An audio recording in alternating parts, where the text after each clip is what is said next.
Hello बच्चों, let's see this question and here this question से what is reserve constituency. Question आपसे बोल रहा है कि रिजर्व कॉन्स्टिट्यूएंसी क्या है, इस पे बात करेंगे। तो क्वेश्चन का की कॉन्सेप्ट है रिजर्व्ड कॉन्स्टिट्यूएंसी। रिजर्व्ड कॉन्स्टिट्यूएंसी का मतलब होता है आरक्षित सीट। अब ये सीट कौन सी है? बैठने वाली सीट नहीं है। जब इलेक्शन के टाइम पे हम एक देश को अलग अलग पार्ट्स में डिवाइड करवा देते हैं ताकि इलेक्शन स्मूथली कंडक्ट करवाए जा सके तो उसको बोलते हैं कॉन्स्टिट्यूएंसी।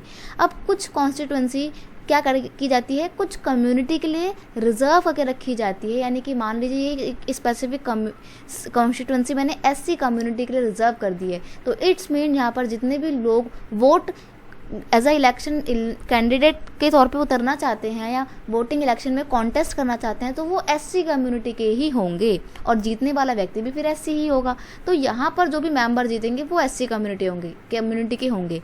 और मान लीजिए कोई कॉन्स्टिट्यूएंसी एसटी लोगों के लिए रिजर्व करके रखी गई है तो वहाँ पर जितने भी लोग वोट लड़ेंगे वो एसटी ही होंगे, कोई भी जनरल या एससी नहीं हो सकता। यानी कि जो सीट किसी एससी के लिए रिजर्व है वहाँ पे सिर्फ एससी ही जीत खड़े हो सकते हैं वोट में, और जो सीट एसटी कम्युनिटी के लिए रिजर्व करके रखी गई है वहाँ पर इलेक्शन लड़ने वाला जितने भी मेंबर होंगे वो शेड्यूल्ड ट्राइब के ही होंगे। तो ये दो कम्युनिटी होती हैं जिनके लिए रिजर्वेशन रखा गया है।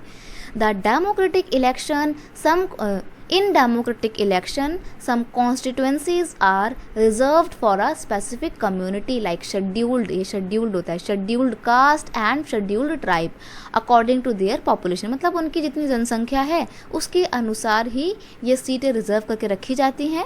This is called reserve constituency और इसको बोला जाता है रिजर्व कॉन्स्टिट्यूएंसी। अब देखो, जब भारत आज़ाद हुआ था तो उस टाइम पे एससी लोगों की पॉपुलेशन उतनी ज़्यादा नहीं थी, तो एससी लोगों के लिए सीटें भी कम रिजर्व करके रखी गई थी। लेकिन धीरे धीरे जब पॉपुलेशन बढ़ी तो एससी लोगों की पॉपुलेशन बढ़ी होगी। अब जब पॉपुलेशन बढ़ी है तो उनके लिए सीटों की जो रिजर्व संख्या थी वो भी बढ़ी है। ठीक है, सिमिलरली एसटी की संख्या भी बढ़ी है। अगर हम एट प्रेजेंट की बात करें, अगर मैं आपको 2008 का डेटा शेयर करूं तो एससी लोगों के लिए टोटल 84 सीट रिजर्व करके रखी गई हैं लोकसभा के इलेक्शन में। 84 सीट्स जो है वो लोकसभा के इलेक्शन में रिजर्व करके रखी गई हैं।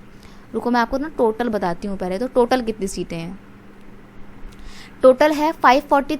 वैसे तो 545 है लेकिन 543 पे इलेक्शन होते हैं तो हम तो इलेक्टेड की बात करेंगे। उसमें से एससी लोगों के लिए कितनी सीटें रिजर्व करके रखी गई हैं बेटा? ये रिजर्व करके रखी गई हैं 84। और एसटी लोगों के लिए कितनी रखी गई हैं? एसटी लोगों के लिए रखी गई हैं 47। और ये जो पूरा मैंने आपको डेटा बताया है ये हो सकता है कि आप कहीं से अलग डेटा देखें, लेकिन ये जो मैं आपको डेटा बता रही हूँ ये सन 2008 का डेटा है। ठीक है, उसके बाद आपके पास हो सकता है कि जो बुक्स हैं उसमें हो सकता है इससे अलग डेटा हो तो वो पुराना हो सकता है, या इससे अलग आगे का हो तो इट्स मीन वो थोड़ा मॉडिफाइड डाटा होगा।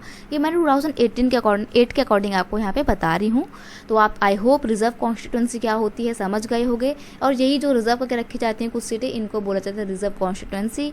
I hope you understand it well. Best of luck.